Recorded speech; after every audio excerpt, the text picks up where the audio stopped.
Hi there, Salena Kulkarni here with another episode of the Alternative Investing Podcast. My mission is to help business owners build high-performance wealth that delivers reliable, predictable cash flow through unconventional strategies so they can fast-track their path to financial freedom. Each week I share with you the strategies, expert interviews, and real people's stories around the topic of wealth and financial freedom. And if you're a business owner who wants to learn more about financial freedom through alternative methods, please head over to my website, freedomwarrior.com.au, where you can access my library of articles, interviews, and programs to help you on your way to becoming more financially free. Welcome back to the podcast. I'm doing a very short, sharp podcast today on a specific topic. And the reason that I've chosen this topic is because a number of people have actually asked me this question, probably over a cup of tea or a glass of wine. And so I thought it might actually make for a good topic for those of you listening. And that is, what is it that I'm looking for and what is it that I admire in people who become part of my trusted advisor network? And specifically, I'm talking about investors. So look, over the last, I'd say 5 to 7 years, I've had the extraordinary privilege of meeting some epic investors, some ultra high net worth individuals who have specialist skills in areas and strategies that would totally blow your mind. But one thing that has become apparent to me as I become older and wiser is that, you can't do business with everyone. I don't know if many of you know this, but I've actually done a lot of study in the space of yogic philosophy and yogic lifestyle, and yogic philosophy. And one of the things that I feel has become very apparent for me is this idea that you should very much align with people who share your values. And the reason that that's really important is because I think that life is challenging enough. And when you surround yourself with people who think and share similar values to you, when you get stuck, when you fall down, I definitely feel that those are the people that will ultimately come and support you. So I've probably extended that beyond even just my friendship circle to kind of overlap when it comes to business in terms of not only the people I work with, but in this case, I specifically want to talk about investors that I admire. There are a number of people over the last 5 to 7, maybe even longer years that I've been working in the alternative investing space who are pretty good at what they do, but I just felt something. I couldn't quite put my finger on it, but some kind of like sand in my shoe about who they were or how they did business. And it wasn't anything kind of like, whew, that's a red flag. It was more a subtle feeling of just misalignment.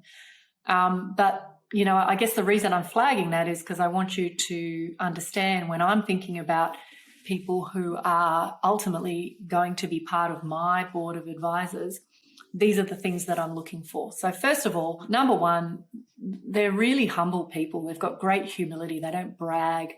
They don't necessarily divulge lots of information about what they have to try and impress you. Some of them will happily share what they have more to give you a sense of what they've done. But there's a great sense of humility, and I really appreciate that. Second thing is they're not arrogant. Some of these guys that I call friends and who form part of my board are literally some of the best investors in the world. And, there's no question too dumb. There's no sense of, you're not at the same level as us. And, none of that stuff. And I know that earlier on I probably asked some super dumb questions, and I probably still do, but they're very happy to take the time to explain the basics. That absence of arrogance. They have a really healthy relationship with money. When I talk about money, and this is actually probably a podcast episode in itself, but what does it mean to have a healthy relationship with money? They don't operate from a place of scarcity. They're not penny pinchers. They are mindful spenders. They can digest loss well.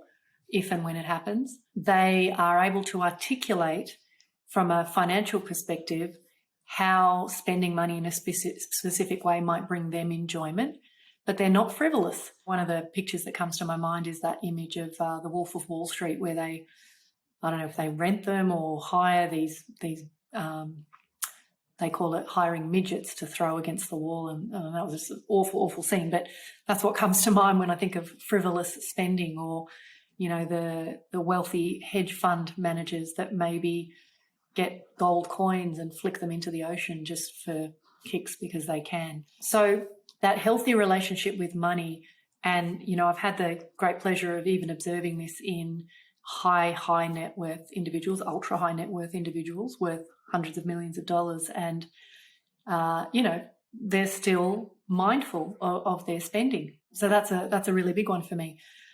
In terms of how they communicate about the investments that they either share or deliver, is they underpromise and they overdeliver.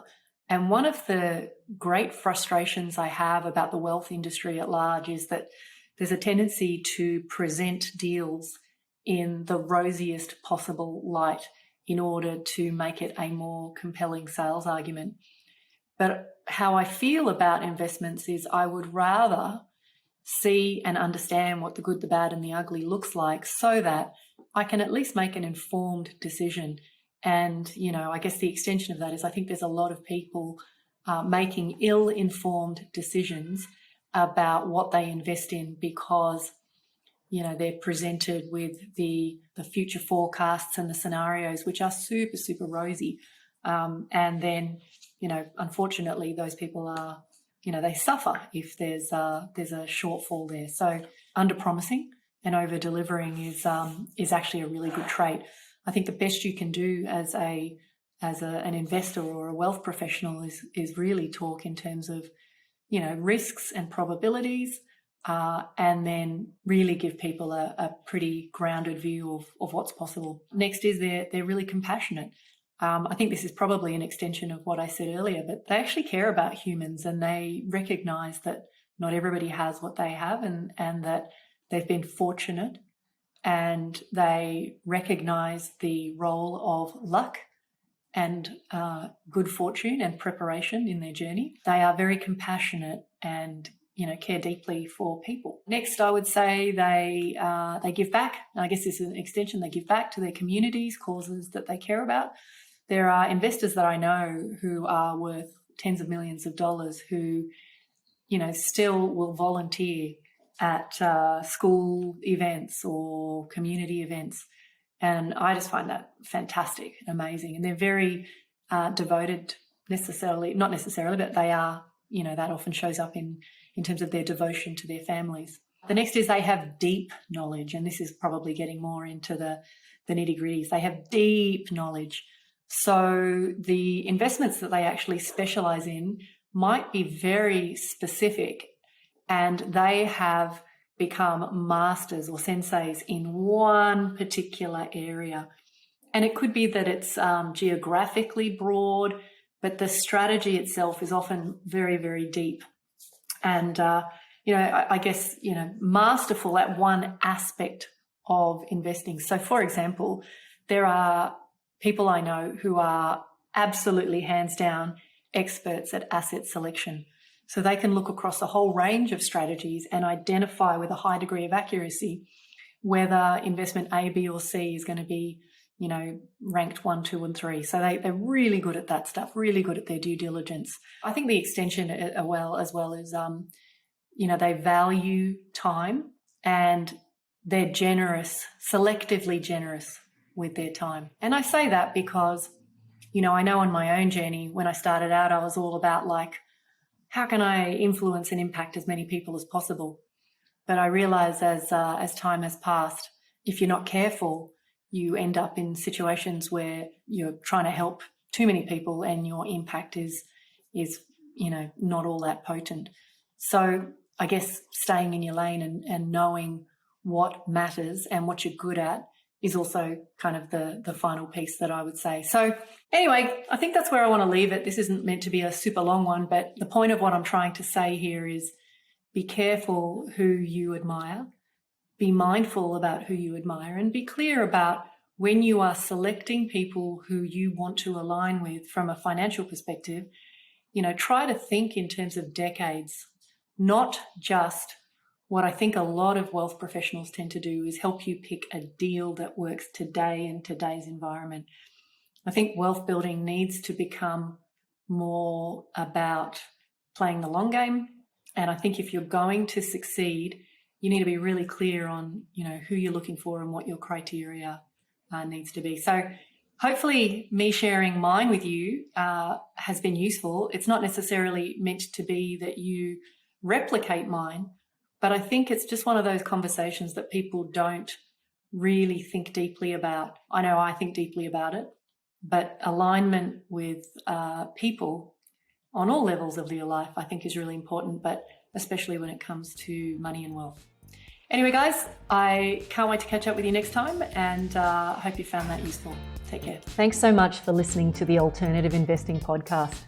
If you're a business owner feeling frustrated that despite doing everything right in the property investing playbook and you're no closer to financial freedom, then head over to freedomwarrior.com.au to learn more about how you can use alternative investments to catapult your investing income and blend strategies to shave decades off your timeline to financial freedom. Till next time, take care. See you on the next episode, and bye for now.